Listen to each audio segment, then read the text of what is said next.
Take 69. Hey. Giggity giggity.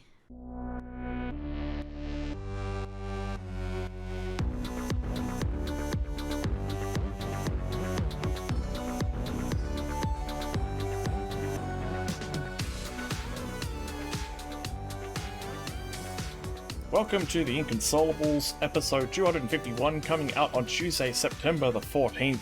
Something video games, something people. Hi, I'm Andrew. Hi, Mrs. Lante. Hey, I'm Sam. It's a Sammy. It's a Sammy. And I don't know where Paul is. Paul's taking the week off. Yeah. It's gotta be done sometimes. been a hell of a week. Yep. I'm actually surprised we aren't in lockdown over here in Brisbane. Yeah. They closed the school on Friday, which is just down the road from us.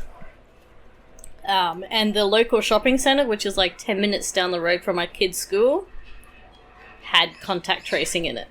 Ooh, so I'm like, fun. Yay! My school's probably going to get cancelled. Get locked down. Yeah, fun. I mean, over in my state, Gladys has just given up and isn't running daily press conferences anymore. Oh, really? Yeah, she's just like, yeah, we're not doing any more press conferences because reasons. Wow.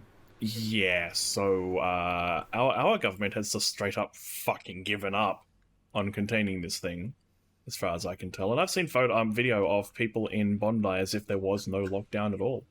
Including one former Prime Minister, Tony Abbott, who someone dobbed in and now he's up for a fine. Wow. But there was a video of him complaining about how he thought it was un-Australian that someone dobbed him in.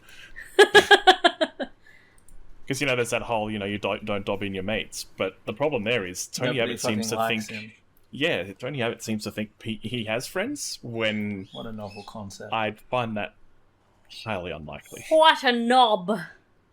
Yeah, pretty much. Anyways, how's things going in your corner of the world, Sammy? I mean, like, still locked down and stuff. Yeah, I mean, it seems like, around the end of the month or something we're going to be coming out. But then again, I thought we're going to be coming out of it at the start of the month.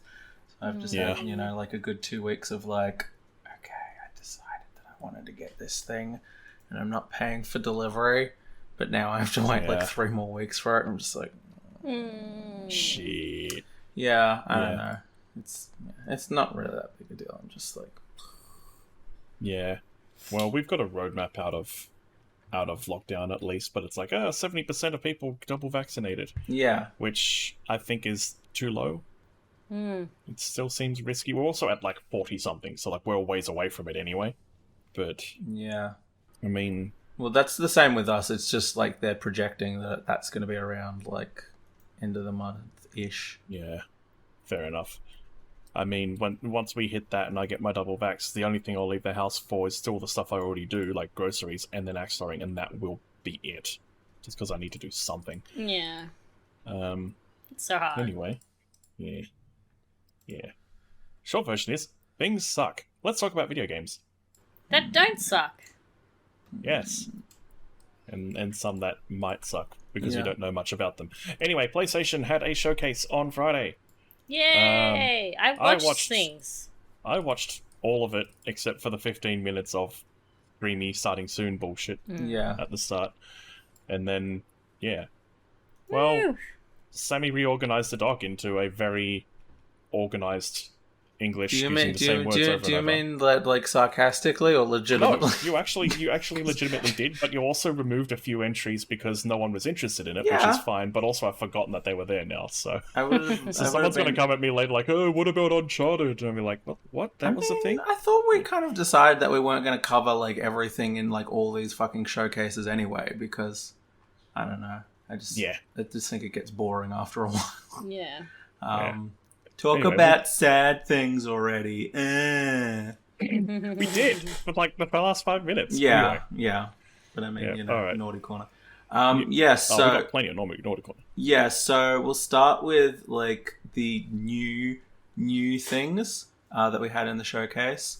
So Insomniac Here's the thing. I when we had like Wolverine, I was like, that's very smart, because as much as I like the Spider-Man games, it would be like a stupid idea to immediately announce like the second one, and then they also announced the second one. So I was like, yeah, but it's like we're getting both. So no complaints there. I mean, admittedly, we don't know fucking anything about Wolverine because it is a man pulling out a knife and then a person at a bar and like their fists and then that's it. Like, yes. It exists. We know that it's a Wolverine video game. Yeah. Mm-hmm. To be fair, they didn't show a lot about Spider-Man 2 other than it looked like it was Peter Parker and Miles Morales and Venom showed up. So Very nice. like we don't have a lot beyond that. So these games exist. Mm-hmm. The Spider-Man 2 is coming out in 2023, and I don't think they said anything for Wolverine. No, they're just like, oh yeah, and everyone was like, oh, it's Insomniac. I will say, like, we do need like more cool, like, superhero games and shit. Yeah. Yes. Because like they've been in all the movies. Let them come over to the games and also not be shit because Avengers. Yeah. Exists. Yeah. Exactly. I miss City of Heroes. It was actually a good game. Yeah, I remember looking at that and being I like, played "Oh it. man, I do want to Played play it. that." And then I was like, "Oh wait, subscriptions?" Because like It's an MMO. my child mind was like, "Wait, MMOs, subscriptions?" It went free to play after a while, Yeah. as they all do. Anyway, Yeah. Andrew apparently wanted to talk about kid amnesia. It's like kid amnesia, but it's like amnesia. Amnesia. It's Yeah. like, I mean, okay. I Weird. just wanted to mention it because it looked weird. It looked creepy as all hell, and then they said it was a Radiohead thing. So I'm like, yeah, I just want to call out as something that was interesting, but there really wasn't much info about. Cool. I'm kind of interested. Just give me creepy shit. I like creepy shit. Yeah. Yep, we do. It's fine. And chia. Chia looks It's a cute. type All of cute as. seed. Yes. Yes. So a young girl possessing animals and solving puzzles? Question mark. Yeah! It's like, I think this is one I skimmed. is that the Super Mario Sunshine? Is that the one I'm where gonna he have a has look that? at it. No. Galaxy. The Galaxy where you put your hat. The hat. No, it wasn't Galaxy. No. Oh my god. Odyssey. Odyssey. Yeah. Oh, They all blend into one. they do. I mean, sort of. I don't know. Anyway, yeah, look, I mean, you could tell that the girl was possessing it because it had the flower she wears in her hair, so it had the same kind of motif as, Okay. whatever thing Mario possessed with the hat. So, most important, you can pet the crab. That was in the trailer. Sure. Crab Rave game. Let's do it. Dun, dun, dun, dun, dun, dun, dun, dun, dun, dun, dun. Yeah, anyway, it looks cute and cool. I'm interested. So we got some cool updates on some stuff. So, for example, the one that everyone lost their tits over is like God of War, Ragnarok. Yes. Don't have a release Yes. date, but like we have more than a title, so that's Yeah. nice. Yeah, so we have Teen. Teen Atreus. Teen. Which is, yeah, I mean, it's still be boy, right? Yeah, but And then, I want to think that it's going to progress. Maybe. Well, we've got Thor, we've got Tyr, Yeah. all fun stuff. He's going to The start internet dyeing is- his hair black and getting tattoos. Sure. The internet Melancholy. has dissolved into a circle of infighting over the design of Thor because people are dumb. How so? What did people get? People Upset are like, why is he fat? Because Yeah. they've released some key art and he has a belly, but that's Life that's is so difficult for some people. Christ. That's the Norse mythology depiction of him. He would drink entire lakes of mead. Of course, he's going to have a bit of a belly, or a lot of a belly. So I saw a bunch of people like, "Oh, it's Endgame Thor." I'm like, it's the dumbest thing I've heard in my life. I think you can hear like the fucking rain coming down in my bloody like waveform. It's a good luck Wow. with that. Fuck. I can't hear Any- it here. Anyway, are you enthusiastic for God of War, Mrs. Lalante? I didn't play the first one, but So you that all, doesn't I mean watched anything. you all play it, and it looked cool. So I could have sworn I gave you my copy of the first one. Yeah, Well, it may Ellie have played been for it. Ellie. Yeah, no, she played it Shit. and loved it. Good game. Yeah. We got some... Similarly, we actually have somewhat more of an idea of whatever the hell Forspoken is, and it's fucking isekai. Yeah, it's an isekai. It's a fucking isekai. Everything's isekai these days. I mean, Wizard of Oz is an isekai, but I don't think we're ready to have that Don't conversation. even. Pixels is an isekai. It's not even these days. It's just anyway. It looks... that basically sounds like the kind of logic that I've had where like technically everything's an RPG if you think about it. It's like you play a role. You play a role. Okay. Yeah. So like. And you have talking bangles or whatever the fuck. Yeah, the it handcuff. It looks like she's channeling magic off the bracelet handcuff thing, and it talks. Which, I mean, talking magical items are a thing from history, not from history. But fantasy anyway. So that's about as new as a concept of isekai is. So. I mean, I can't say there's a lot off the top of my head that video games have done, at least recently.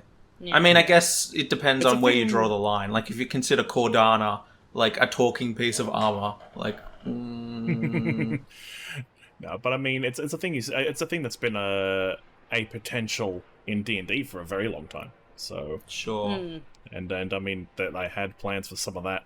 So, I mean, Mrs. L has a talking scepter in our defunct game.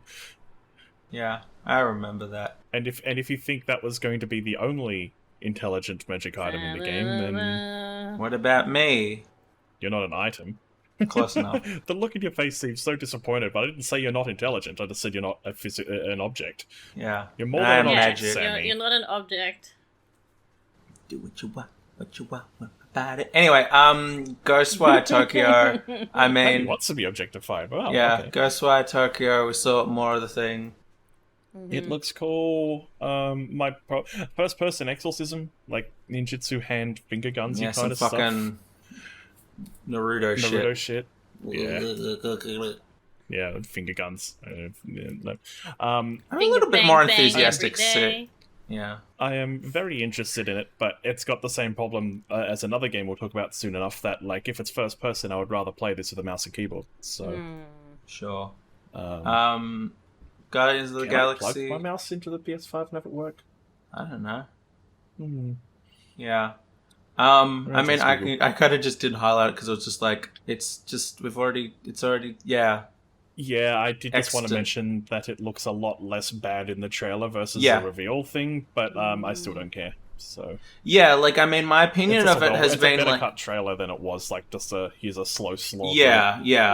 It'll definitely, my opinion has gone from like really high to like from like the pre-rendered thing that had absolutely nothing to do with the game but looked really pretty to like it went down quite a bit when we had like the gameplay reveal, and now it's kind of like a little bit more in the middle because now I kind of have a bit more of an understanding of what's fucking happening. We'll see. It looks like they're doing more than just bash things, but also it's still only play as the least interesting Guardians, so... I want to play as one of the Slendermans. Guardians of the Galaxy still looks alright. Yeah, it's a video game. It's gonna probably be better than Avengers, but I don't know how much I'm gonna give it credit past that. I was gonna say that's not a high bar, dude. No, I know that. I wasn't like, oh gee, I just realized that's not a good game. Yeah. What else? Project Eve, which Mrs. L's excited about. I think it's the only thing she's excited about. Well, technically something else as well, but yeah. It's got tentacles. That's why I want it. Well, I mean, I'm excited about it too. It looks cool. Project Eve, yeah, it looks cool as heck. The soundtrack was banging. It's a spectacle fighter, you know. I loved, I know other people didn't, but I like DNC. And I love Bayonetta. Feels a bit Bayonetta-ish. It has a cool, kick-ass female protagonist. And it has some, like, Eldritch Horror-esque looking bad guys. Like, yeah. I mean, you're ticking all my boxes here. It had like there was some parts of the trailer had some sort of Nier Automata vibes, right? Because it's kind of post-apocalyptic, and I'm like, are you a robot or what? But the other thing though is, have you played a series called Parasite Eve? No, I haven't. No, but I've heard about it. I've heard about it. That's the one where like all the animals transform into goopy messes and something, isn't it? Yeah, and a lot of like the enemy animals, I guess, enemies, kind of gave me the Parasite Eve vibe as well. And they did say that it was like a parasite, and it had been called Project Eve too. I'm wondering if this is like a far-flung future connected to Parasite Eve, except the good guys lost. But also, I don't know if it's the same developer. So yeah, I was about to say, like, is there any kind of connection in the development side of things? I'm not so sure about that. Feel Shift free Up to Google Corporation. that bullshit. It's a Korean studio called Shift Up, which means probably not, because I think Parasite Eve was a Capcom one. I think that was Japanese. What's it called again? Project Eve? No, the other one was Parasite Eve. Parasite Eve, which Parasite Eve is Square. Huh. Apparently. No. Yeah, there you go then. It was kind of like an RPG actiony mix up of like the Resident Evil era. So yeah. I mean the original Resident Evil era. Yeah. Anyway, remakes. We got some mention of remakes. Knights of the Old Republic is getting a remake. I haven't played or anything, so go on. You get excited about it. I've played through probably half of the original. KOTOR 2 is the one that gets the most love, but KOTOR 1 will be remade first, of course, because direct sequels, etc., etc. Oh, okay, wait, KOTOR, I get it now. Yeah. It's like, yes, Knights of the Old Republic. Yeah, really I mean, good. it's just it's a classic for a reason, No release date. They did have a little bit of like an interview at the end of the entire showcase where they talk to people about less interesting games, and then this one. Well, they talked about God of War a bit too, but most of this, they're rebuilding it from the ground up. I don't know if they're doing extra content or anything like that. One thing they mentioned on Twitter, they didn't say it in the showcase because it's a Sony showcase, but on Twitter they announced it's also coming to PC. Yay! So, which is what actually excites me, because that's where I'll actually play it. The same date as console. Yes, they said like also exclusive, or the wording was kind of weird, but there's the implication of it maybe just being a timed exclusive and going to Xbox later, and that wouldn't surprise me, to be honest, because I mean, KOTOR's kind of sort of big, so the original actually juicy money. Released in 2003. That's the year I graduated high school. Good to know. Oh, actually, look, it's old enough to drink this year. Yeah. Like a Alright, fine anyway, wine. I'm interested. But yeah, nothing on a date, just say, it's happening! Kind of situation. Excellent. So, And also, Alan Wake remaster does have a date, October 5. I'm like... Yeah. But then, yeah, I remembered when we were watching the trailer that the original version of Alan Wake never made it to a PlayStation console at all. It was Xbox and PC only, so first time we're going to be seeing it on the Sony. Yep, sounds good. And then we've got like what I consider the category. I put fucking Deathloop here for a fucking reason, which is just like I just want to fucking play it. I'm over seeing trailers for it. Just give me the fucking thing so I can play it. That's fair. I'm keen on it. I've said this in the past. I will absolutely not be playing this game on console though. But no crunch. No crunch. Well, no. Well. No crunch means more time. Yes. Yeah, I think it's just that spending. I think Sam's issue there is it's spending more time in the marketing circle. Yeah. But like they announced it early and then get trailers on it all the time. It's one of those things that I was excited when I saw the first trailer. When we saw the second or third or whatever one that was like, a solid 10 minutes of gameplay, I was like, cool, I've seen more than enough to be convinced that I want to try this out. And, it's just been like 3 months of waiting, and it's just like, look, you're going to jump and you're going to do the shooty. And I'm like, okay, I get it. I just shut up and I'll buy it. Maybe if they announced it a few months later, then you wouldn't have had this sort of exhaustion from all the No, trailers. it's not so much that. I wouldn't say I'm exhausted. I'm just like, I don't really give a shit about like you continuing to advertise. I just want it. Fair enough. I have no interest in it. That's why I put it in the category. Not because I don't think it's a good game. I just don't have any interest in seeing more trailers. Yeah. Fair enough. Fair. In my case, it was a timely reminder that, hey, this thing still exists and it's pretty soon. Yeah. In fact, it comes out on September 14th, the day this episode comes out. So play that shit. The other one that I put, and it absolutely belongs in Tiny Tina's Wonderland, coming out March 25th. I mainly want to call out that they were playing Baby Metal in the trailer. Gimme chocolate. Gimme chocolate. my concern about this game remains that, like, you know, they're basically turning an expansion DLC from a prior game into a full launch, and I don't think the gimmick's going to hold up for an entire game. So, and honestly, Tiny Tina, I don't think will hold up for an entire game either. Like the character herself, I think for me, she's a small doses character. Yeah. Much like Mr. Torg, he's also a small doses character. So. Anyway, we'll see how it goes. I probably won't buy. I don't want to give Gearbox money anyway, so yeah, just in general, just doesn't look that good. Yep. All right, good/neutral news. Yeah. Hey, this is most definitely neutral. Horizon Forbidden West wasn't going to include a free upgrade to the PS5 version if you bought it on PS4. So that's clearly Naughty Corner land, but also, you know. Insert backlash here. Sony backflipped on their decision, and now you're getting the free upgrade to the PS5 with Horizon Forbidden West. What? So insert back. Yeah, that's the short version. Insert, like, this has been going on for the last week or two, but, you know, we didn't talk news last week because we were busy playing quizzes and shit. But, you know, yeah, they kind of backflipped on it. That said, it is kind of indicative. I have seen murmurings around the internet that there's kind of a wider push that Sony's kind of doing, that they're not going to be doing the free upgrades anymore. I don't know how true that is because I haven't looked into it in detail, but I've seen a lot of headlines that are just like, yeah, they're not doing the thing anymore. Ah! So just be aware of that. Interesting. I just threw this in because I was like, oh, we're talking about all these games and everybody keeps saying, what are you excited about? And it's like, oh, Bloodlines. And just, I was just thinking, is there any new news? Yeah, there actually is some new news. Not specifically on Bloodlines, but Paradox Interactive CEO is stepping down over differing views on the company's strategy. Ooh. Huh. So... Well then. Yeah, apparently, like, I don't know if these are directly or indirectly from the top down, but it's not just Bloodlines 2 that's been delayed indefinitely. There's a game director of Europa 4 that has had a long trail of low-quality DLC releases.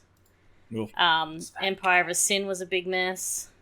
Yeah, I was excited for that, and then I realized what the actual game was, and I was like, no. The Empire of Sin, initially interested me because that was a Romero. It was like fucking XCOM or some shit. I was like, oh, okay.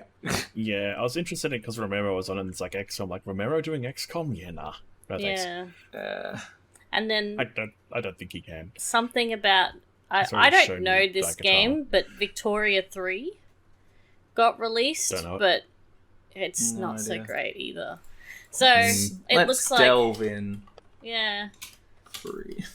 So she's stepping strategy down. video game. That's why I have no interest. It sounds like it'd be a strategy thing. Yeah. Right? So she's stepping down. Ebba Lungerud is stepping down, and the former CEO Frederick Wester is stepping up again. Okay. So I hope this. I mean, this sounds like there are larger problems happening there, and I hope it doesn't. Mm-hmm. I mean, we've already got big problems with Bloodlines 2, right? Like writers and an entire dev team, and now this. I'm sorry, Mrs. L. Yeah, she's been CEO since 2018. So let's. I don't know. I don't know what's happening with them. It seems like the whole company's in a bit of a shambles. It's not just Bloodlines 2 that's suffering. Yeah. Were this mob doing the other vampire game? Yeah, the Blood Hunt? Wasn't that? I think that might have been one of the ones that was also in the Sony thing. That was in the Sony thing. I'm like, we're not fucking talking about this. Uh-huh. Not wasting my energy on this shit. And yet we did. We managed to, so we win. Yeah. Did they get released? I think so. No, it's not out yet. They showed a trailer. Anyway. Alright, well, let's get into the proper naughty corner. We have a verdict for Tim After Tim. Pompous boss, stupid fool, and they will grapple. Tim's after Tim. Apple is sowing epic. Who's to an apple? Tim's after Tim. Oh my god, what? And we have an excuse to use the theme song again. Yeah. For the last time ever. I mean, not necessarily, but we'll get to that in a minute. So it was a split decision. Apple won 9 out of the 10 counts, including the things where it's like, on an iOS device, you can only have the Apple Store. Yeah, that was upheld. Apple allowed to continue doing that. The only one that Epic won was that Apple can no longer force people to only buy DLC and stuff through their systems, and must lift this restriction. So the thing that got got Fortnite thrown off the App Store to begin with, that breach of contract where Epic were like, go to our website and buy your V-Bucks here rather than through the Apple thing, that's been lifted. And Apple have been told by the courts that this restriction in contracting and stuff has to be lifted within 90 days. So that's going to be interesting, because basically the idea there is because Apple takes anywhere between a 15 to 30% cut of any purchase on the App Store from the devs, including DLC and in-app purchases. But the issue there was that in-app purchases you had to do through Apple Store. If I was selling something extra levels, I couldn't tell you to go, I couldn't provide a link in the app to go to my website and buy it from there. And circumvent Apple getting their cut. But now, legally, the government has told them, no, that's not allowed. That's completely anti-competition. So within 90 days, that restriction is going to be lifted. That said, Apple don't have to let Fortnite back on the store. So it might be a bigger win for other people. Yay! So as an app developer, what does that mean for you? It means potentially more work for me, because a bunch of our clients are going to come back and go, hey, we're now allowed to do this thing. Can you add this code in? This is going to be more work, if anything. But then you can open your own store where people go to there. No, and I can't open my own store. They've been very clear. I can't open my own store on iOS. But I can point people to purchase their in-app purchases directly from me. Yes, from you, and you take a cut from that in-app purchases. To keep the platform alive. So you're just being a third-party platform. You can offer less than Apple. Yeah, that's an extra layer of complexity that I don't think anyone's going to go for. But that does mean that, that also means, for example, if you look, someone actually pointed this one out on Twitter, I saw it today. If you go to buy bits and subs on the Twitch mobile app, it costs a lot more because of Apple's 30% cut, right? Yeah. But this kind of ruling means that Twitch can have a link there, just go to their website and you pay them directly. They might be able to lower those prices, right? And you just go, okay, if you buy it through Apple's section, it's this 30% tax. If you press this other button, it's the same cost as if you do it on PC. Because there's no reason for Twitch not to do that, because they don't get that 30%. It just goes to Apple. What would the conversion then of that be? You'd have to pay 30. So it'd be paying $7 for a sub, but the person still at most. Gets $2.50. It's just wow. Okay. Yeah. Yikes. Yeah. That sucks. Anyway, but that's a thing. Anyway, both sides are likely to appeal this decision because neither side really got everything they wanted. So it's probably going to come back. But in the meantime, that's where we're at with that. Christ. By the way, because I felt like there wasn't enough stories, I just had a quick look over my little scrolly thing of all the gaming news, and apparently there's reports that we're gonna fucking finally get a sequel to Alan Wake, so I'm excited about that. Oh. And not just that fucking bullshit arcade version. That was oh man, you know what this Alan Wake game needs? Less story and more gameplay. You sure? I never played the American Nightmare. I've got it. But anyway, okay. Yeah. Tech fuckery story, very specific to Australia. Yay. It has been well established in the past that our government doesn't know how the internet works. And they've been, enacting legislation based on the fact that they don't know how the internet works. This has continued. Australia's High Court has ruled that Facebook users are responsible for the content of the comments on their posts. Wow. Okay. So, a quote from ABC News: "The court found that by creating a public Facebook page and posting content, the outlets had facilitated, encouraged, and thereby assisted the publication of our comments from third-party Facebook users, and they were therefore publishers of those comments." So, what that means, if I go on my my Witch's Facebook post and I post something, I post. On your so this isn't for like public companies or something. This is just for whoever the fuck is on Facebook. Probably both, but I'm saying like I've got one for my Twitch page. I've got one for my Twitch channel, right? You go to not my personal thing, but you go to a picture of someone's dog and you go to there, I'm going to insert, and you can get sued for that or whatever. Yes. Mm-hmm. Fucking that's the kind of far-reaching policy that our government consistently enacts, and that's where we're at here. So this was brought on by there was a lawsuit about a specific case involving someone who was detained at a children's detention center in the Northern Territory, and there was undercover video of kids being abused. And then Facebook commenters at the time made false allegations that the guy who posted the video had attacked a Salvation Army officer. For whatever reason, there's like defamation that he's up for because it's his Facebook post that they commented on. Oh, that's how I understand. Wait. So someone posted a video. They said, "Oh, you did defamation against him," but he's getting sued because they did defamation against. I'm not sure the specific case there, but the idea is if I post something and then you post defamatory shit, I'm the one who gets in trouble. Because it's my post and I made it possible for you to post that.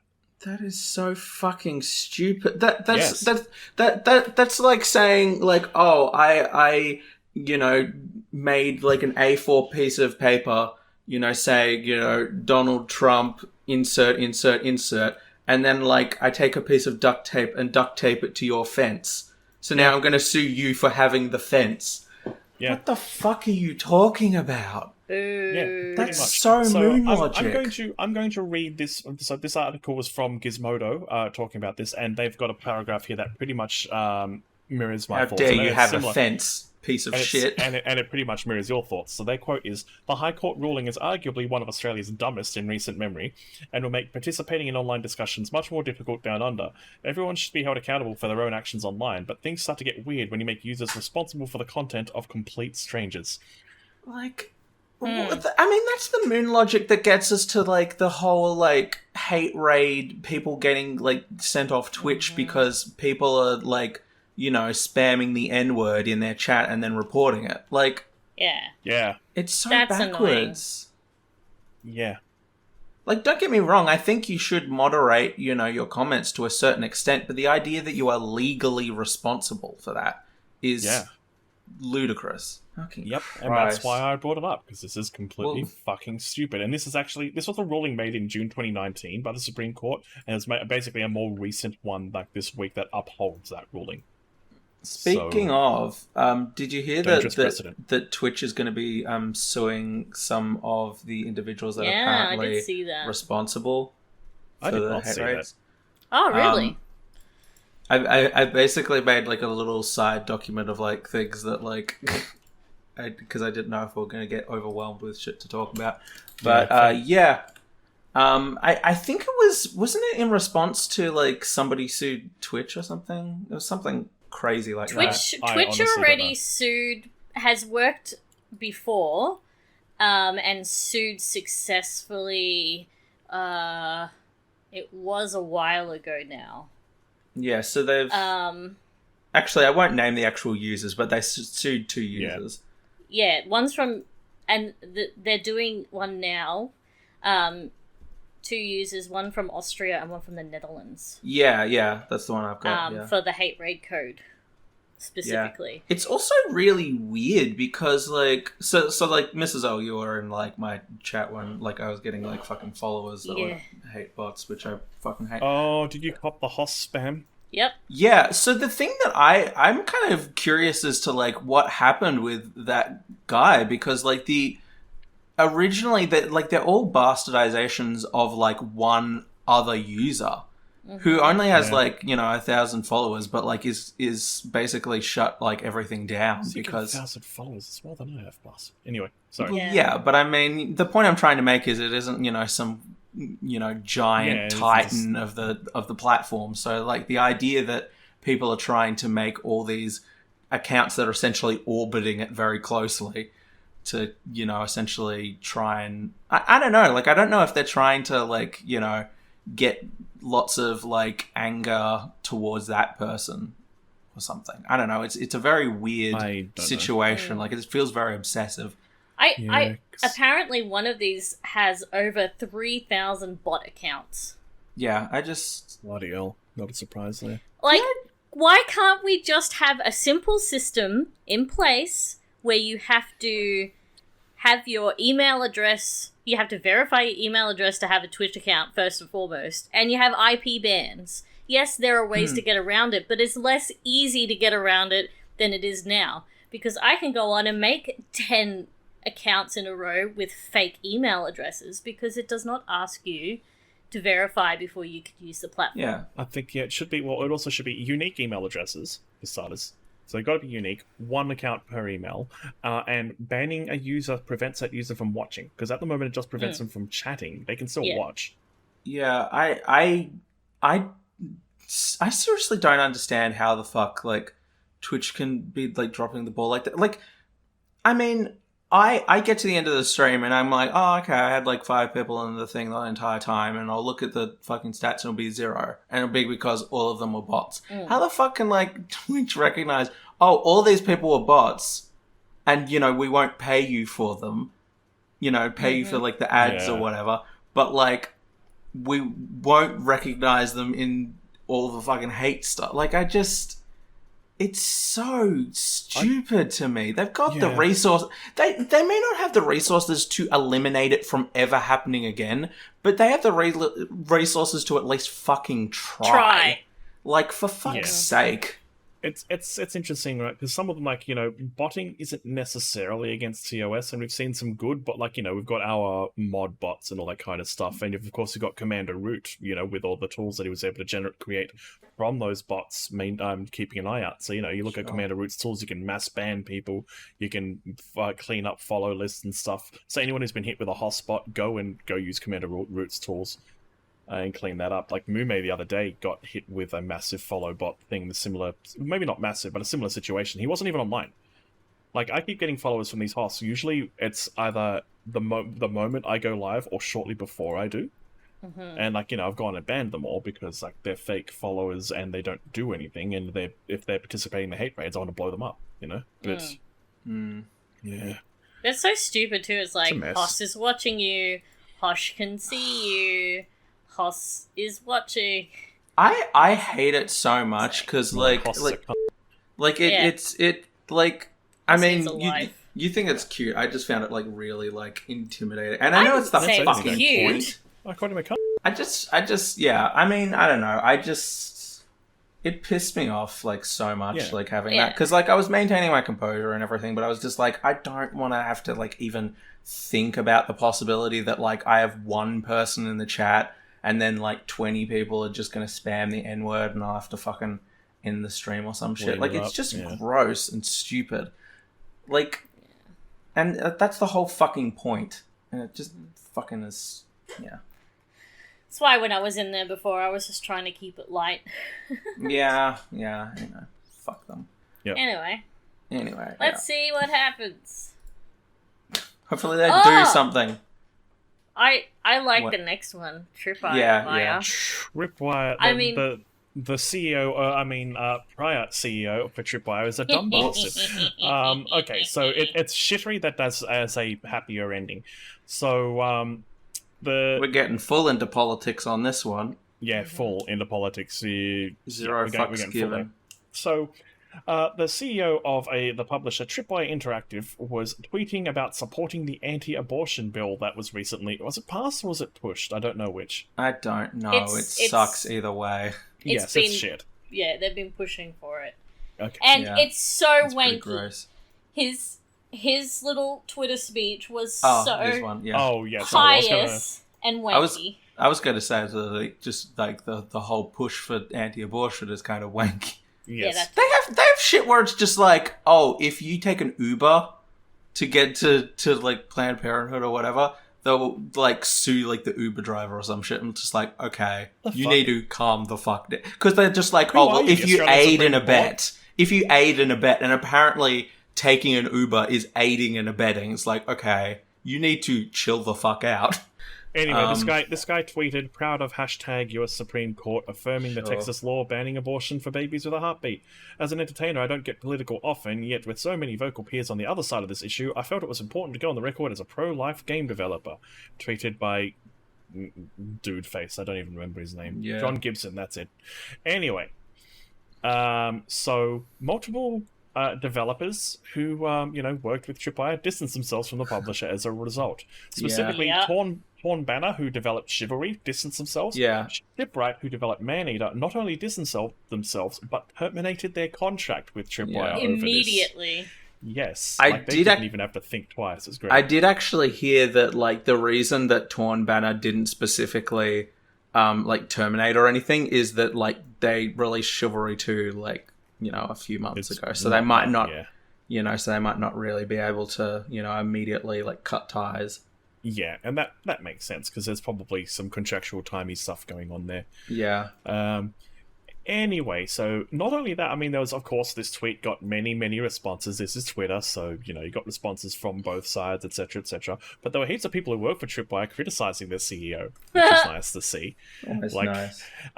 So after this shit show, the Tripwire CEO stepped down because... What a dumbass. Yes, and so there is a little bit of a thing here from Tripwire Interactive's blog, posted on September the 6th, so just shy of a week ago at time of recording.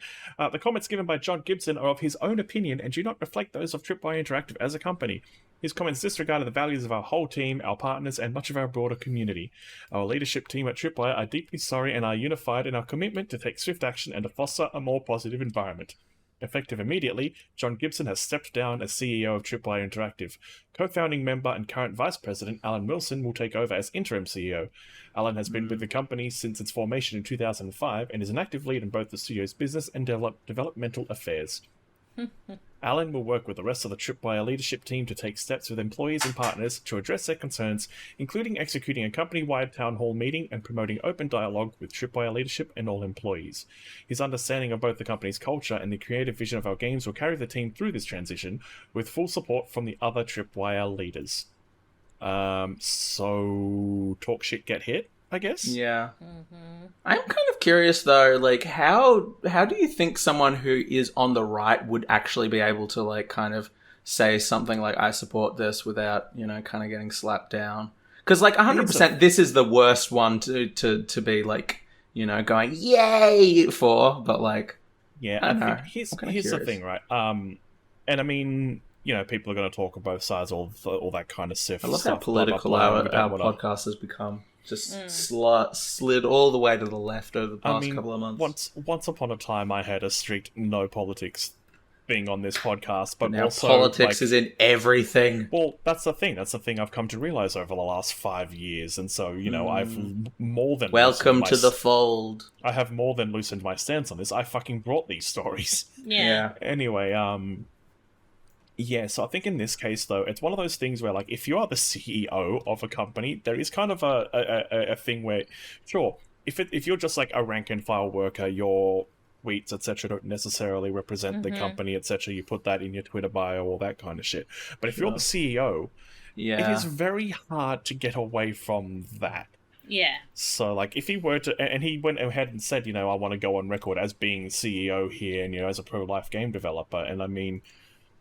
I was going to say there's nothing wrong with that, but I mean, I very much don't agree with his stance, as did many people, and he's lost his job over it. Also, I'm not sure if you can argue that you're pro-life when you're publishing Chivalry and Maneater. Like, you seem pretty anti-life at that point. I mean, sure. Yeah, I think it's right on the... Like, you're allowed to share and have these opinions, but when you speak on behalf of an entire company... without consulting anybody else and putting your personal thoughts out there on a company a company perspective, that's where you've done I don't know bad. if there was representing. I think he did it on his personal, but I think my point here being is being the CEO of a company, it's hard to distance yourself. And if he'd said that, like, I'm pro-life, but my team may not necessarily be, and I respect that, then it would have probably gone over a little bit better, right? Yeah. But the way this thing was worded seems very much like, we're a pro-life game developer. I mean, aside from the fact that you're a publisher, not a developer, get your terminology straight. I think it also doesn't help that he's in a position of power over, like, That's people, including big thing. Women. That's probably the big thing, the CEO part, right? Yeah. Like, aside from being hard to distance even your personal account as CEO of said company, but, like, it is a position of power, and, probably better to just not say anything. Yeah. Pro tip when it comes to being pro-abortion.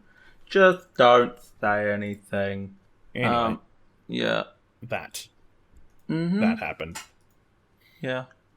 And, just as, like, little bonus stuff, they've got, Big Brain Academy from the DS. They've got a multiplayer one that they're doing on the Switch. Oh, cool. December 3rd.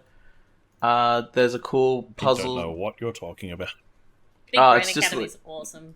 It was like a DS game. It's like, like, they'll have 4 pictures and be like, which one's the animal? And you have to quickly pick one of the things. Or, like, it'll be like, how many cubes are in this picture? And you have to quickly...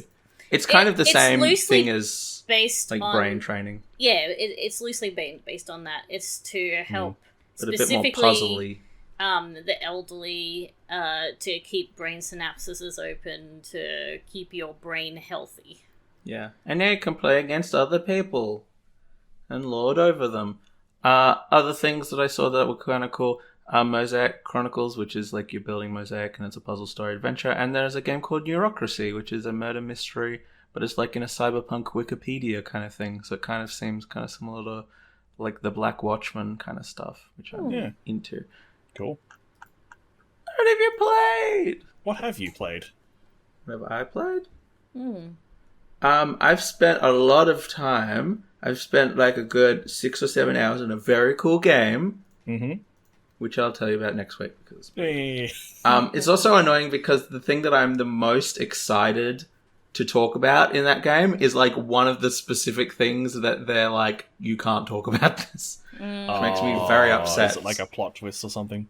Yeah, and it's not even like a plot twist. It's a plot twist that I kind of was like, wait, surely that's a thing like 5 minutes in. Anyway, I'm going to stop vaguely alluding to things I'm not supposed to talk about. I haven't played like a ton of stuff. Like I played, I'll quickly mention, if you didn't check it out, I was on News to Reviews, so it was a good episode. I mentioned, yeah, it was good. I mentioned I finished the first kind of game in the 2-game bundle of the Ace Attorney Chronicles. Good. I will, get to the second one fairly soon. Yep. And I also played Golf Club Land, which is the one that I alluded to ages ago that I couldn't talk about until September. And it's alright.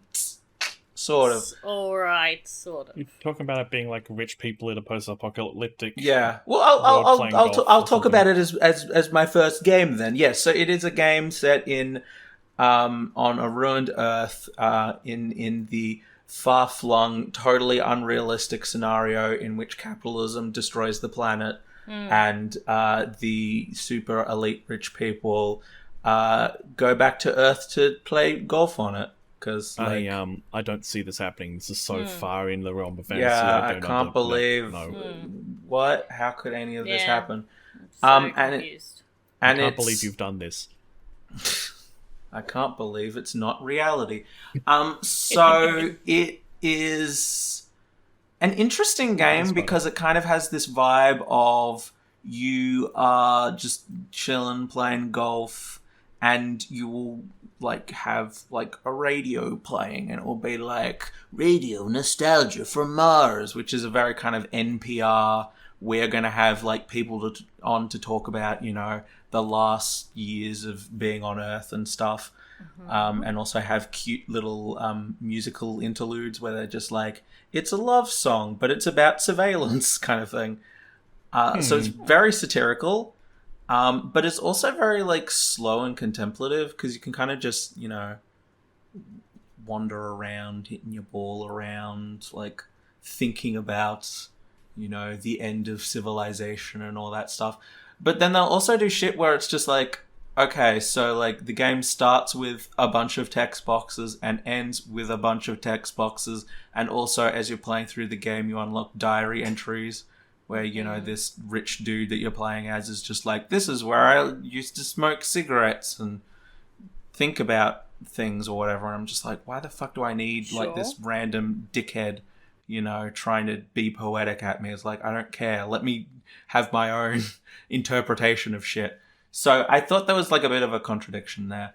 But I think it's a cool idea. I just like, I didn't like fully how it was executed. I mean, it's better than like, I played one called Vertiginous Golf, which was kind of similar, but like it was like BioShock steampunk in the clouds kind of mini golf, but it was very bad mini golf, and they like kept alluding to like protests and shit, and at one point I remember they were just like, it's you're the important one, citizen of the world, playing the vertiginous golf, like as if like playing mini golf is some kind of fucking like political action. Like, shut the fuck up. Like, I'm playing mini golf.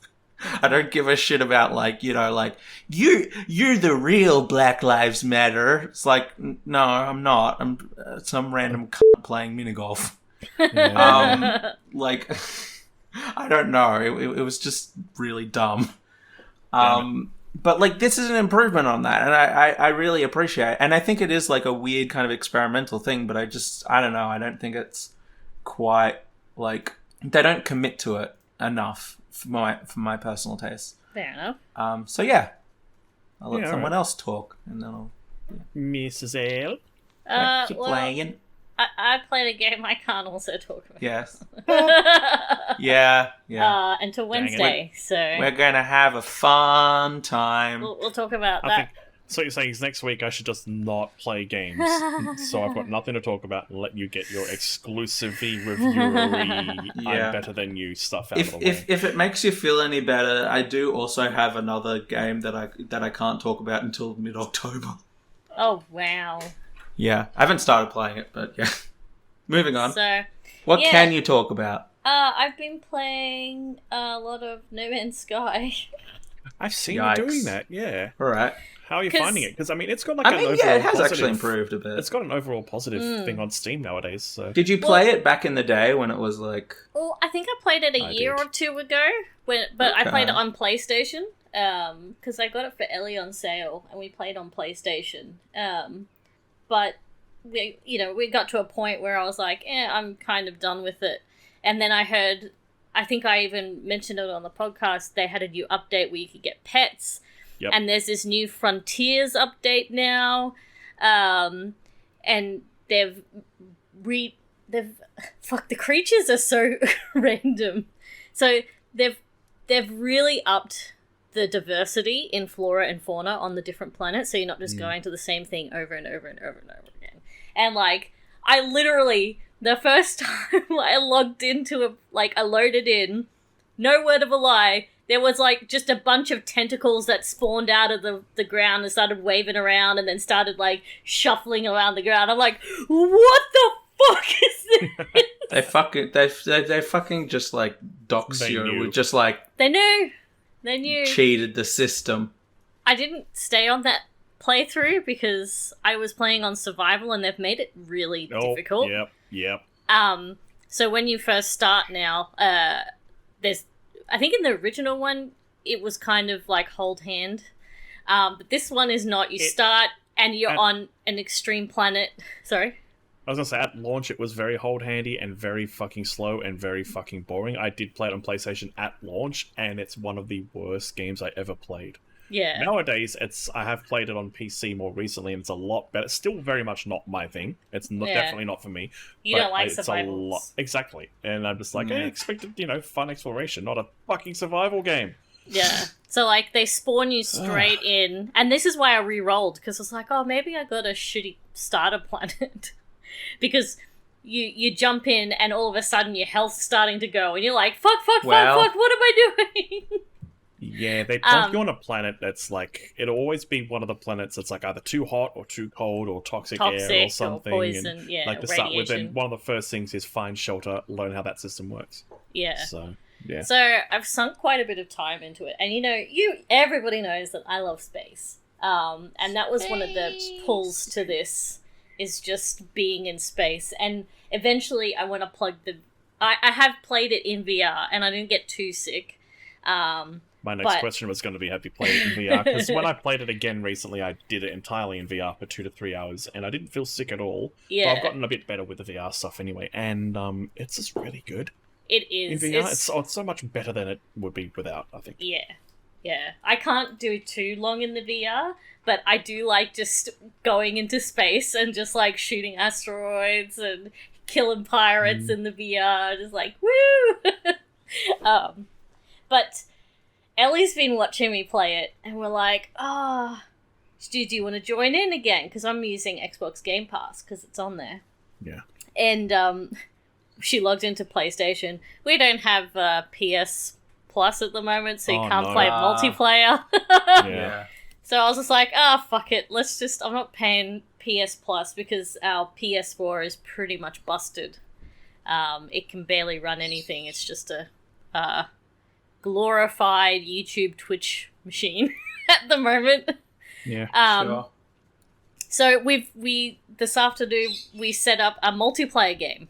And I thought that I'd have to start again, but it just teleported me straight to her galaxy with all of my ships and my frigate, and I was like, And you could see each other? Yep.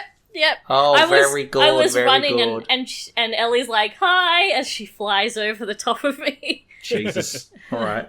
So, it's not without its bugs. The biggest pain in the ass I have had.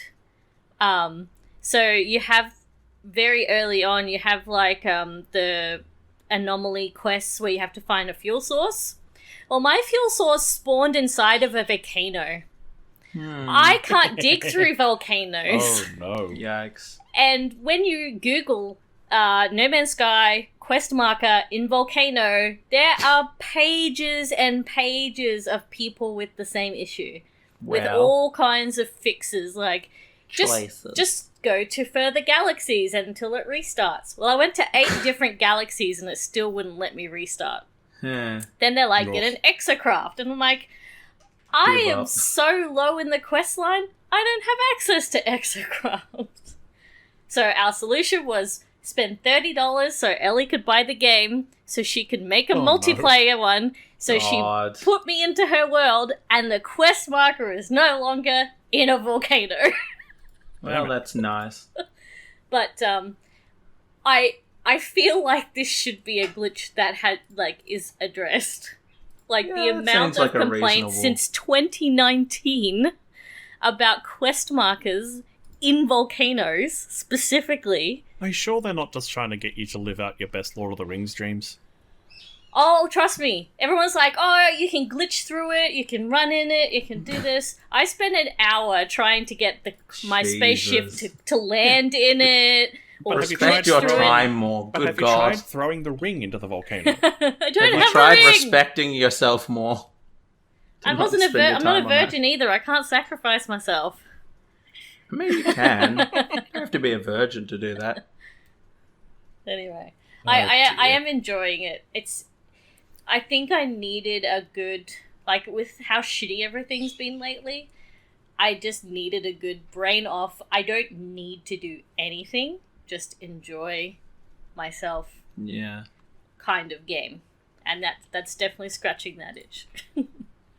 Yeah, fair enough. Makes sense. What about you, sir? Well, over the last couple of weeks, I went back to playing the Resident Evil 2 remake. Yes. It's a little bit Totally different. normal edition. It's Yeah. a little bit different from how I remembered it.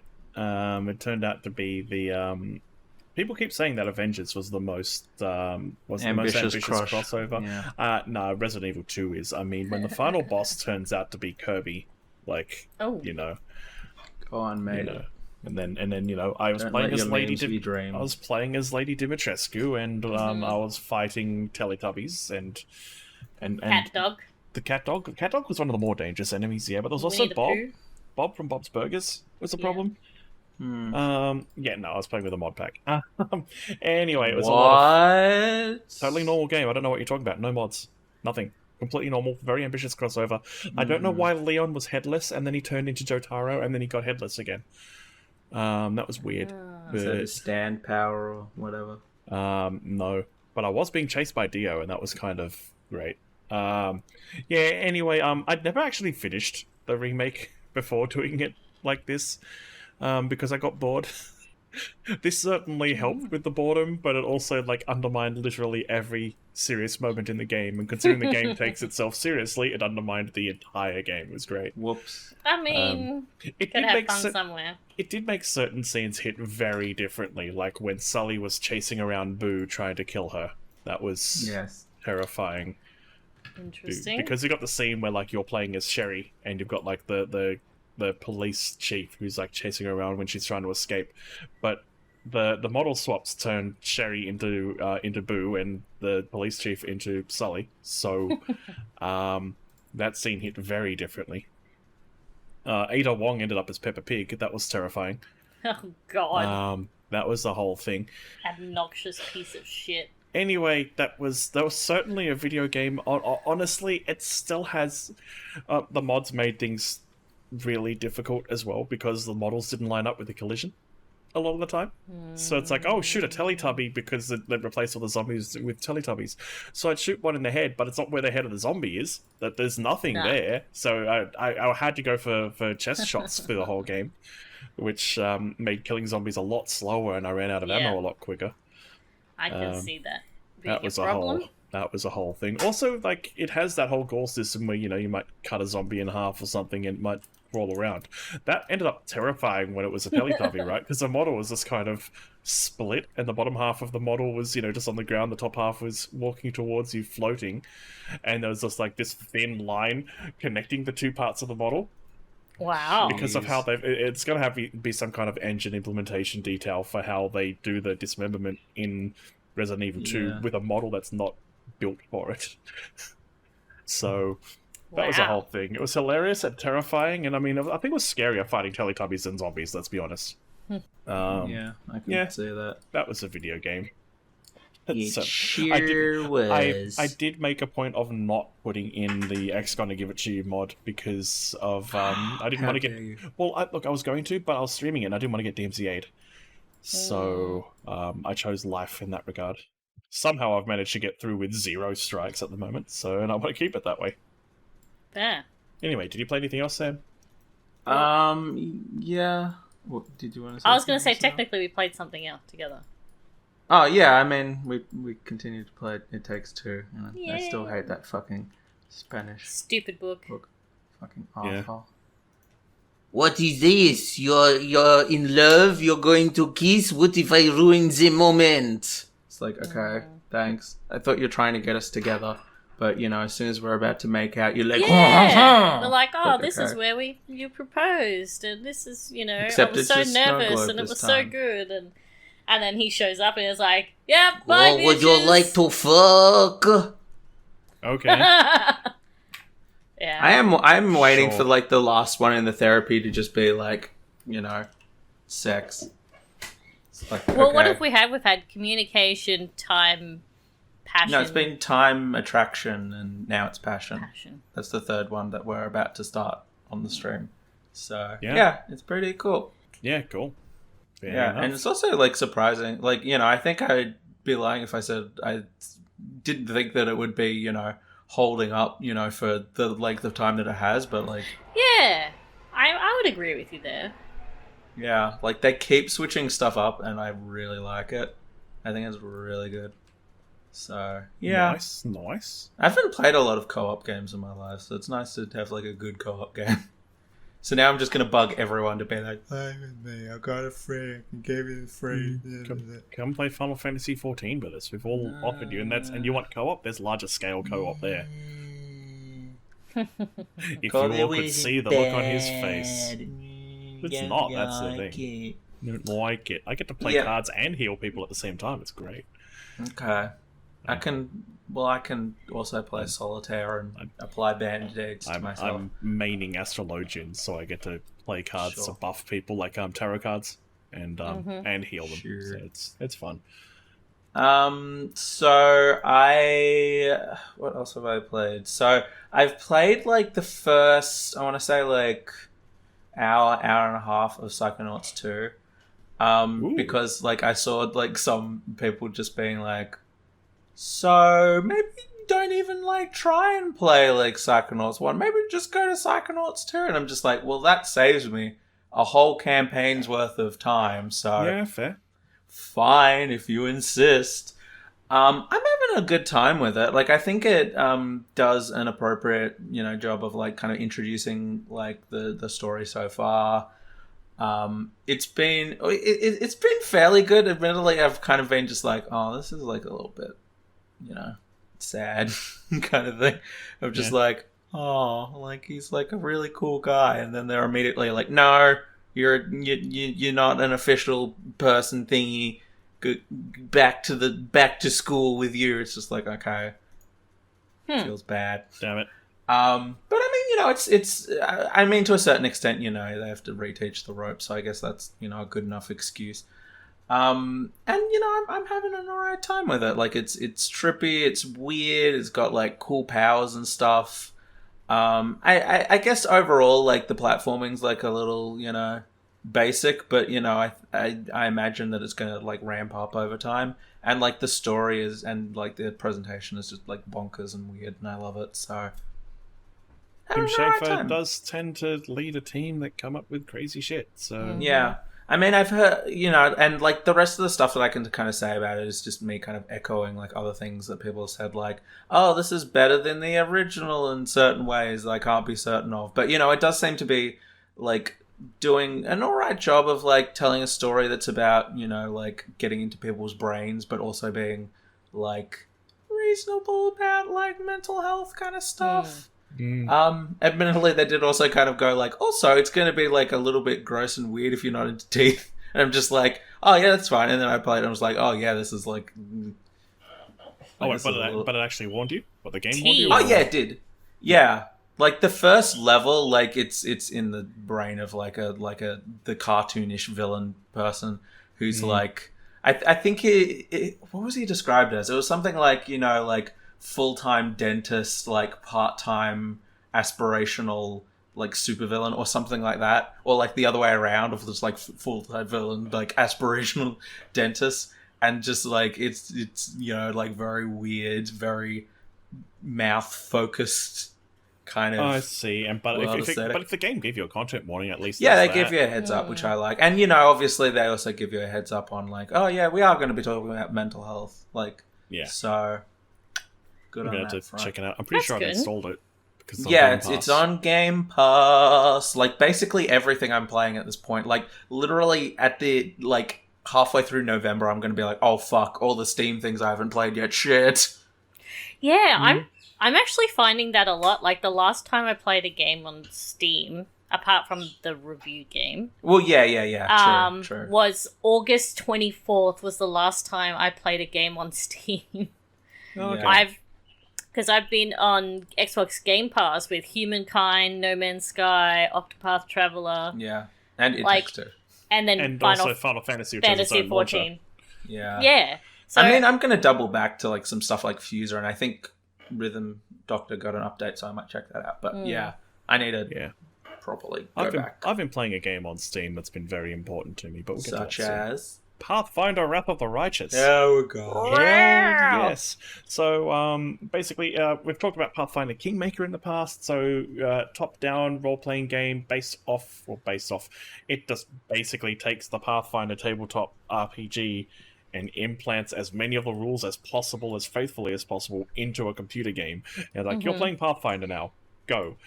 So Kingmaker followed the existing pre-written adventure path chord of the same name, Kingmaker, where you would go and explore a new land and then take it over and basically lead it to prosperity. All the opposite, which I of you of me.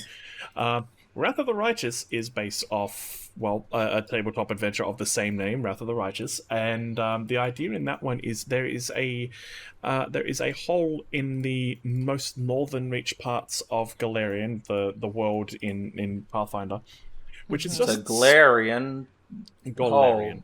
Or if you played the MMO beta, Galatian, because they misspelled their own fucking world name in that video. Wow, good work. Yeah. So this is a great game, isn't it? Well, that was a different game. Pathfinder Wrath of the Righteous has done it right. Sure. Anyway, so there's this hole in the northern reaches called the World Wound, and basically it's a spewing out demons.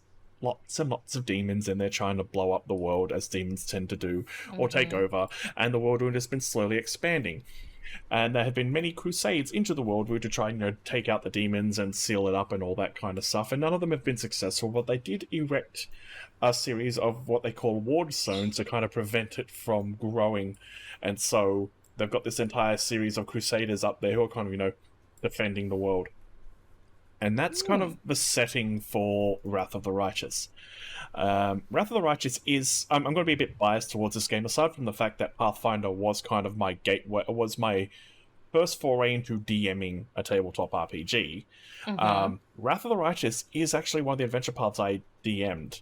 Yeah. I only DM'd about half of it before a combination of life events and mental health and burnout kind of conspired to end that game. So...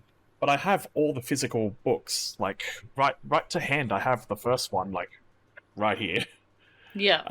And so it's interesting because I know a bunch of the characters and I know a bunch of the stuff that's going to happen, but they've also added stuff, right? Because I have to add more party members because you're playing a single-player game, not a multiplayer table thing. So, anyway, they've got in this, from the start as an official game mode, they've got a turn-based mode, because normally you've got, like, real-time with pause as a combat, and then, as opposed to, your turn-based combat of actual Pathfinder. So I've gone straight to turn-based mode, which has slowed the game down a lot, but it means that I can actually, think about the Pathfinder rules, which are more complex than D&D 5th ed. I can think about my tactics and actually, like, try to play properly, and I'm playing on the core rules difficulty as well, which is just Pathfinder as it is, which is actually more difficult than normal mode. Normal mode, they tone down enemy crit damage and enemy damage and number of enemies and stuff. This one, they've just kind of gone, this is what's in the book. You're playing by the fucking book. And it's like two steps above. That said, their difficulty settings have got like 8 or so preset modes and a ton of options where you can just customize your own things like, crits are down, give yourself a bonus on initiative. And then like Iron Man mode stuff where it's like if your main character dies, game over, or if your main character dies, they can still res you, that kind of stuff. Like they've got a lot of like turn on, turn off. Now the thing with this game, as much as I love it, it's also a hard sell for people who don't have a lot of time or patience because it's based on Pathfinder and because it's got a lot of classes. When you go to character creation, if you don't pick a pre-made character, you're going to be there for a while. It took me an hour to create my character, and you know that I generally skip. I'll be there for so long then. It takes so long. Pretty much. I generally skip the visual parts, and the visual parts of this aren't super in-depth. Okay. It's all the stats and the classes and the feats and all that. And I did a lot of that and I did a lot of that using dice as well. Because I put a poll. I'm playing this game entirely on stream at the moment, so I put in a poll. What kind of character do you want me to make? And then we'll do another poll for what class, because there's so many options. And we end up with a tie between Arcane Caster and just use dice for everything. So what I did was I used dice for everything, but restricted it to Arcane Caster. So I've ended up with Asimar, which is like the half angel, half human race. I think it was Armored Battle Mage, which is a archetype of Magus, which is a fighter mage kind of situation. So I'm a fighter mage who can wear heavy armor. And that's kind of, I've gone for, and then the rest when it came to stats and spells and stuff I did myself because I wasn't going to leave that up to chance. Otherwise, it would just give me the worst shit possible. The game is very good about giving you recommendations that work for your character, but there is still a lot there, and you can completely go against the recommendations if you want and try to make things work. And then when you're actually playing it when you're in story stuff, you'll have. So far, I've had maybe 60 to 70% of the NPC interactions voiced, which is great when you got so much text.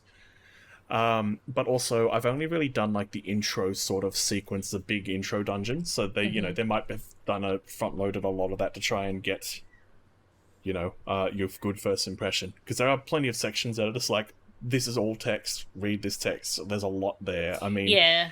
it's a massive tabletop adventure turned into a video game, so you're always going to have a lot there.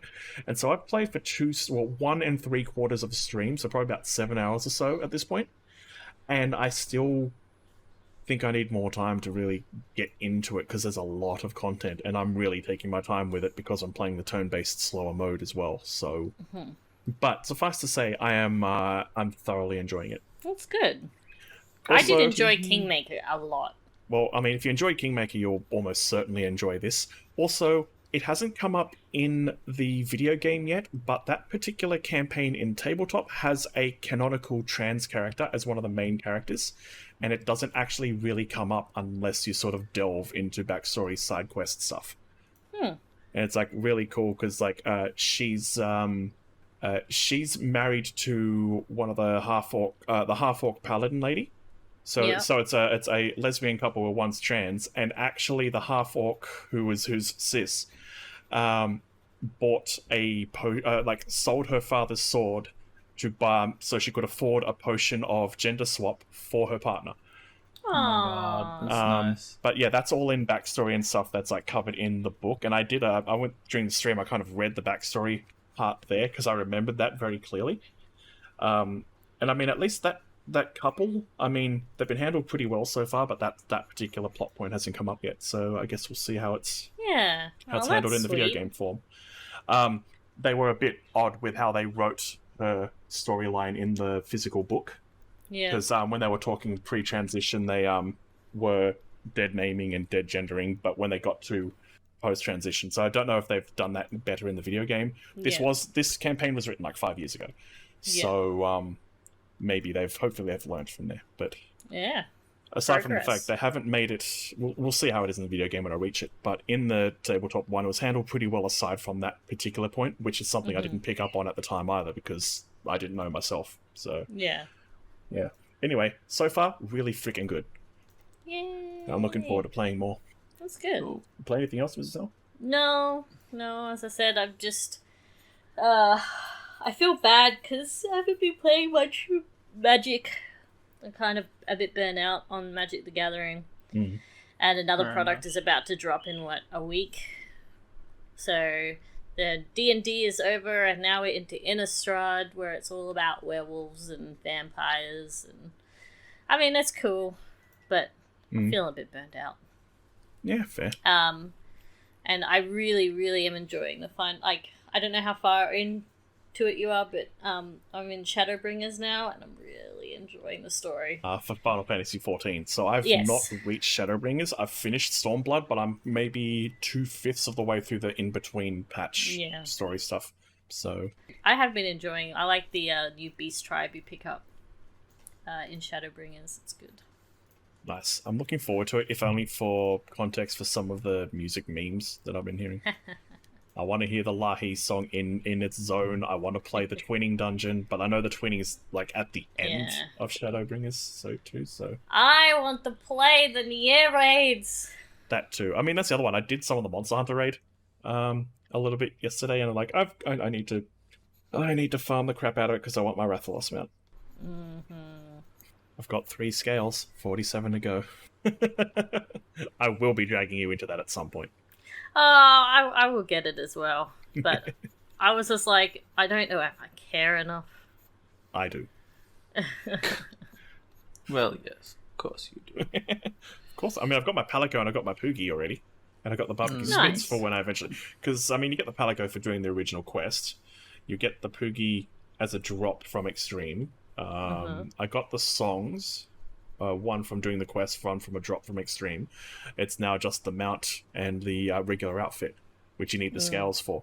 But the mount you can only get with the scales plus, so you have to do it on Extreme. And the outfit you can get on normal scales, which you'll get like 4 of on an Extreme run, or I think like 2 on a regular. And you can't get the plus scales unless you do it on Extreme and break a tail. But if you're doing the run on Extreme, you will break the tail. So Like, that's fine. Funny. This makes no sense to anybody other than us, I think. Sammy, did you play anything else that you're allowed to talk about? Yeah, I mean, the only other thing that I can really talk about is I played more like Dodgeball Academia. Mm-hmm. I was very excited about the game, but like I kind of just played to a point where I'm kind of just realizing that it's just like really going in the other. Speaking of fucking RPGs, going in the opposite direction that I want it to go, because it just like started just going, okay, all the shit is RPG stuff now. Like, like characters and shit have HP, right? Because it's dodgeball and you got to have like some way of measuring stuff. In between games, they don't just like automatically heal up. So you have to take them to the infirmary, which is basically a fucking Pokemon Center, to do that in between stuff. And you have items, but then they don't revive you. And it's just like, the more I'm playing it, the more I'm just like, I'm not having a great time with this. You know, like I started having matches where it was just like, okay, this will be fine, I got this. And then I'd look and be like, oh, one of my characters is just on 5 HP. It just gets instantly knocked out. And it just, it's just like bugging me, because like the more and more I'm playing it, the more it's just like, okay, I know exactly how to solve this problem using sports strategy shit. And like the game will be like, you can't aim at people. I'm like, why not? I'm like, I don't know. Why do you need to aim at people? Because I want to hit the ones it's that fucking dodgeball.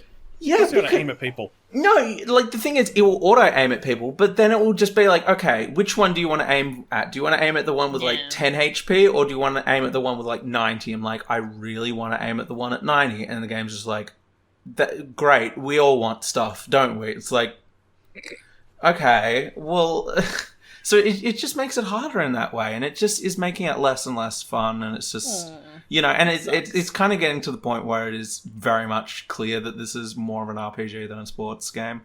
Like, you know, if you thought that I was being mean by saying, oh, it's like a Poke Center, also consider the fact that I had to go to a forest area, and I had to deal with the fact that people were getting line of sight in me and then challenging me to dodgeball while walking through the tall grass. Oh no. Like, I just... What the fuck? And the thing is, it's a cute idea because they're just like, oh, it's the tall grass so you can't see anything, right? But I'm like, how am I supposed to time catches if I can't... If, like, I'm not seeing the ball, I'm just seeing, like, the grass moving slightly. Like, God, just shut up and let me play the thing. So yeah, it's just rip the Band-Aid, play an RPG. I'm just I'm just like I'm gonna like probably come back to it, but I'm putting it on the shelf for the moment because I'm just fair. I don't know. You're not having pissing fun. me off. Yeah. I don't know. I think I might be able to play it. I just need to like be able to take it in like small doses, because like when I hit that point, I was playing it for like an hour and a half, so I was just like, that's probably contributing to me not enjoying it, but I'm just like, I don't know. We'll see. But yeah, that's the only other real thing I played this week. Fair enough. Anything else anyone wants to bring up? I wish I could. I think it's time for the final segmento. Why is this a thing? I got one. Oh, and it's on the Calgar Facebook saved list. That was a very note to exciting. myself. That was a note to myself, so I get on the right list. Also, Zoom said that was music. You've got a low bar for music. And that's what I call music.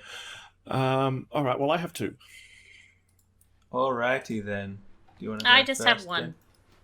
I got one. All right. Well, I wonder if we've all got the same thing. Well, I'll go first, and then we'll just kind of rotate, I guess. Okay. Mortal Kombat did something incredibly dumb this week, but I'm all for it.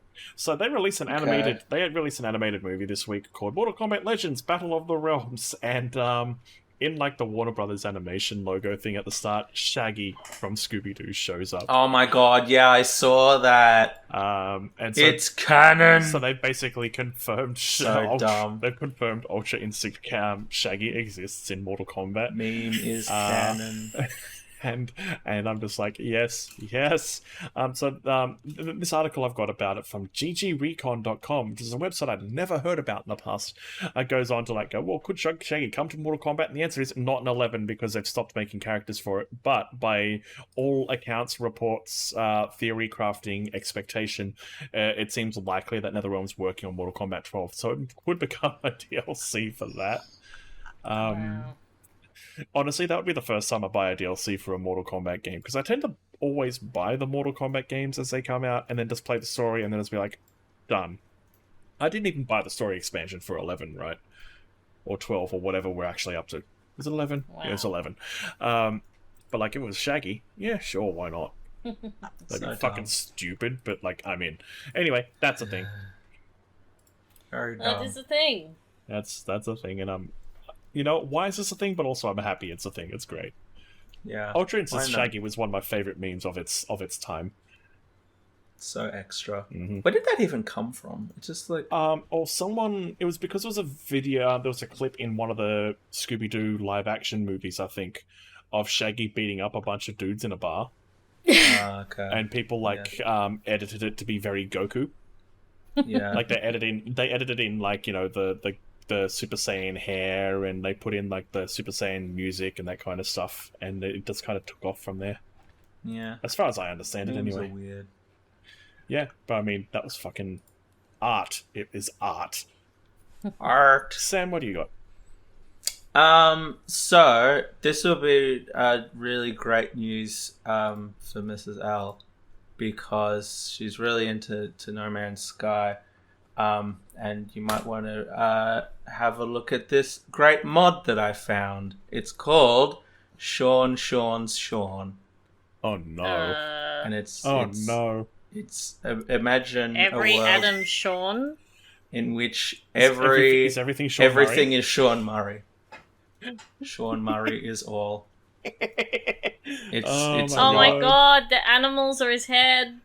Yeah. Oh, Also, look at the grass and stuff. He's all the grass and shit. Oh, even the textures and it's not fully everything. They didn't do the Tim Allen one, but some of the textures are. Well, all the mountains and shit are his face. Oh, the Tim Allen one, all of the wall textures and shit were.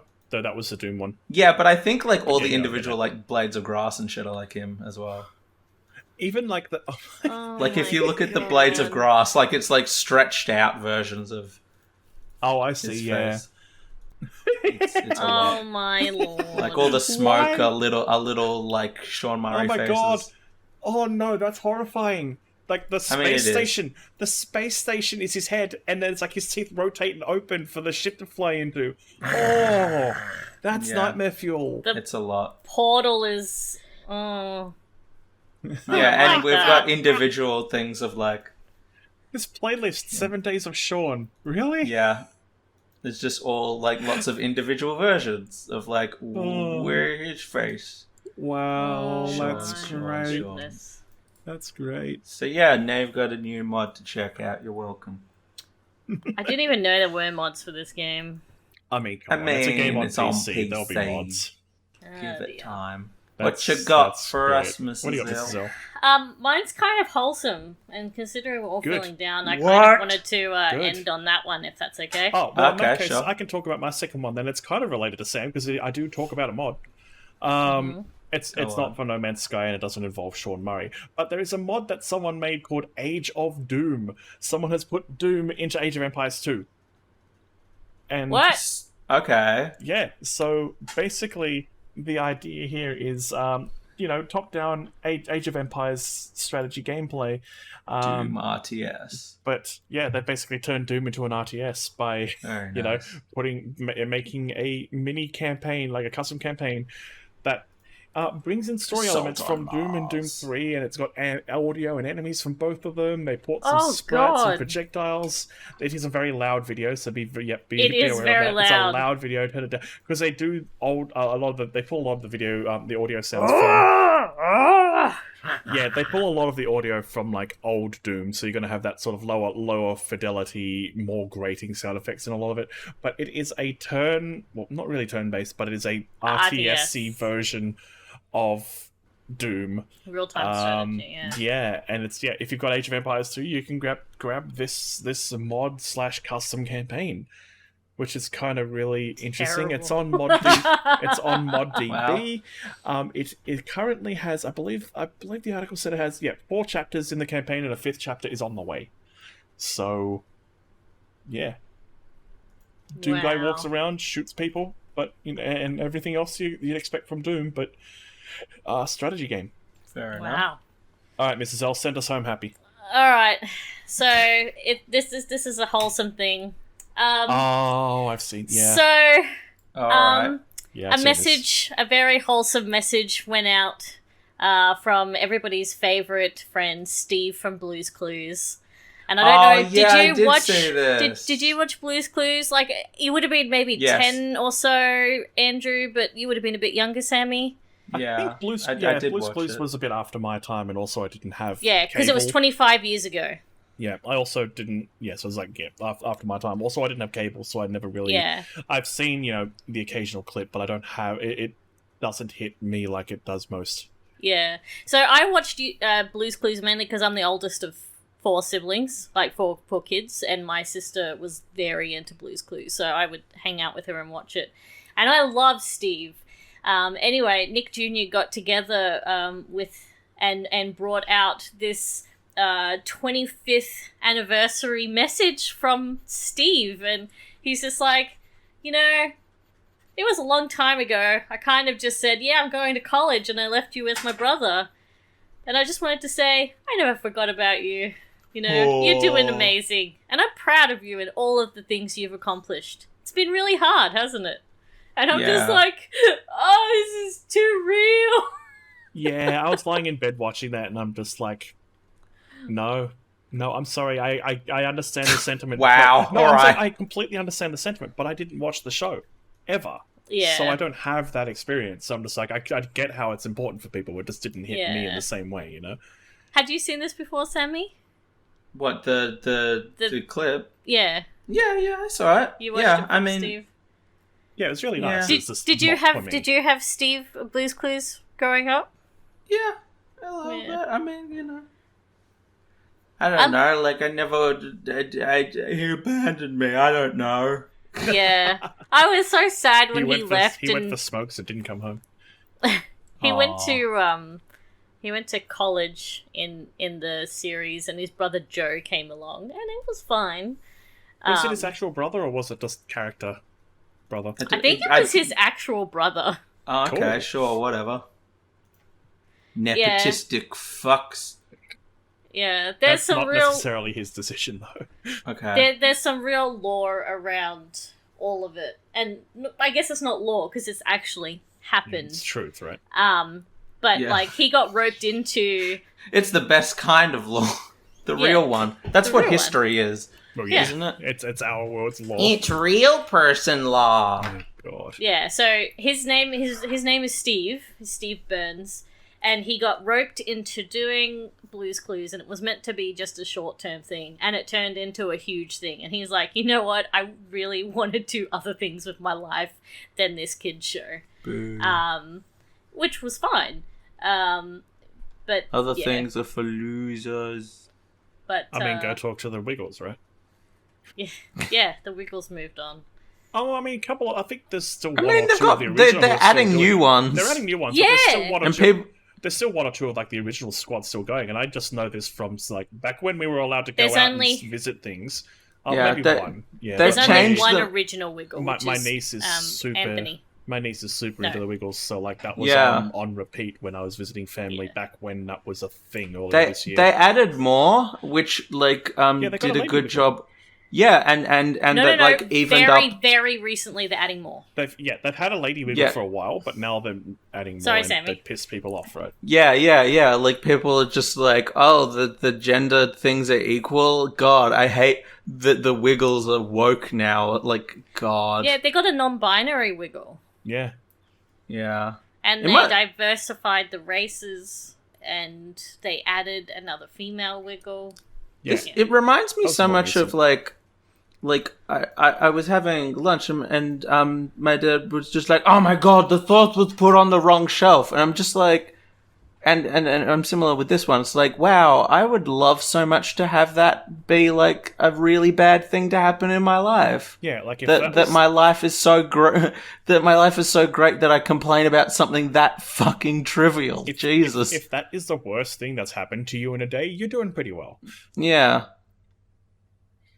I think it's the same thing as there was an axe tournament I went to like a while back, and I didn't qualify for like what it was for, unfortunately, because I had a really bad day of throwing that day.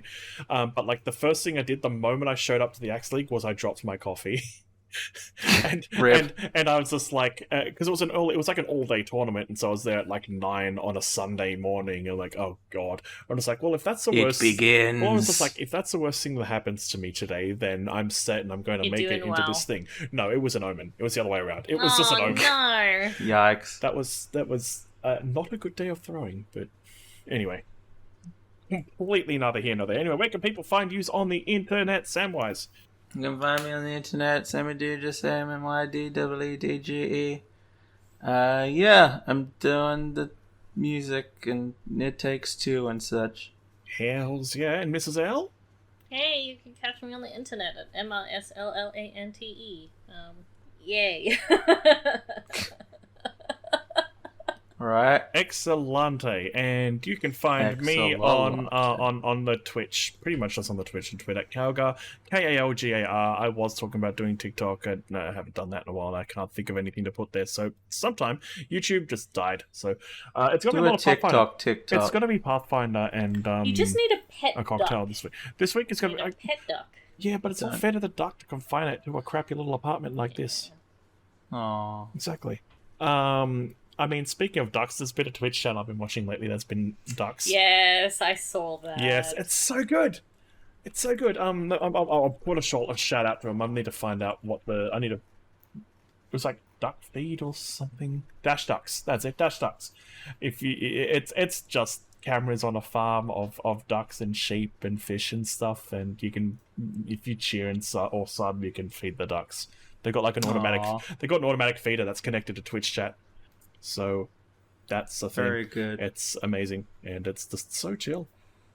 Right, I'm looking at it right now. It's like 1:34 a.m. and there's still a few ducks just floating near the feeder, and then the others are on the shore just having a snooze.